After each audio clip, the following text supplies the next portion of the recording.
you'll find yourself wrong on some things, right on some other things. But please, in the process of it, don't be arrogant.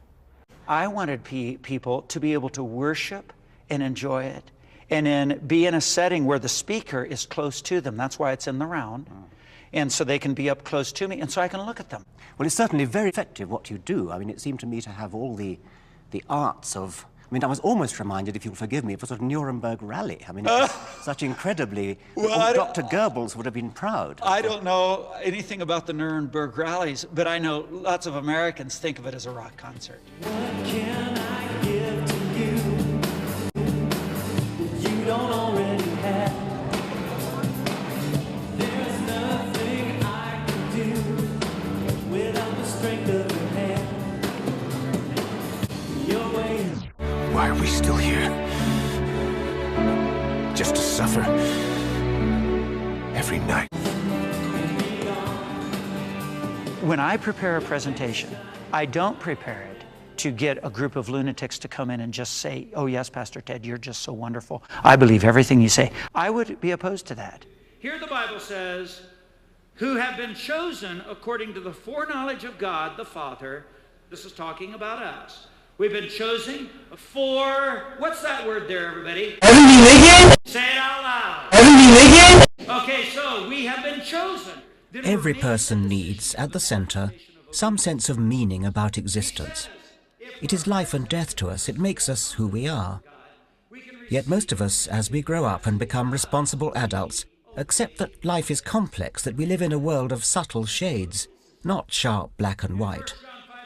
I worry that these born-agains are being persuaded to return to childish certainties. The only truth they need is God. God as interpreted for them by their pastor. We fully embrace the scientific method as American evangelicals, and we think as time goes along, as we discover more and more facts, that we'll learn more and more about how God created the heavens and the earth. The scientific method clearly demonstrates that the world is 4.5 billion years old. I mean, do you accept that? Yeah, you know what you're doing is you are accepting some of the views that are accepted in some portions of the scientific community as fact, where in fact your grandchildren might listen to the tape of you saying that and laugh at you. You want to bet? Sometimes it's hard for a human being to study the ear or study the eye and think that happened by accident. I beg your pardon, did you say by accident? Yeah. What do you mean by accident? That the eye just formed itself somehow. And who says it did? Well, some evolutionists say it did. Not a single one that I've ever met. Really? Really? Oh. You obviously know nothing about the subject of evolution. Or maybe you haven't met the people I have. But you see, you do understand. You do understand that this issue right here of intellectual arrogance is the reason why people like you have a difficult problem with people of faith. I don't communicate an air of superiority over the people because I know so much more. And if you only read the books I know, and if you only knew the scientists I knew, then you would be great like me.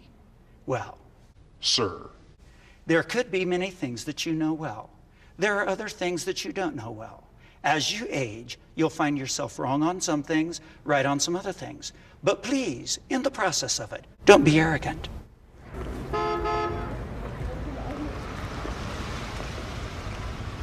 We just had a rather disconcerting experience. We were just packing Get up the our fuck stuff off ready to my go, and he suddenly property! drove up in his pickup truck and said, "Get off my land immediately. I'll have you thrown in jail. I'll seize your film." And he then said a very curious thing. He said, "You called my children animals." Afterwards, we worked out that what he must have meant was that I talked about evolution. He thought I was saying that his flock were animals, which of course in a sense I was, because all humans are animals. Knowledge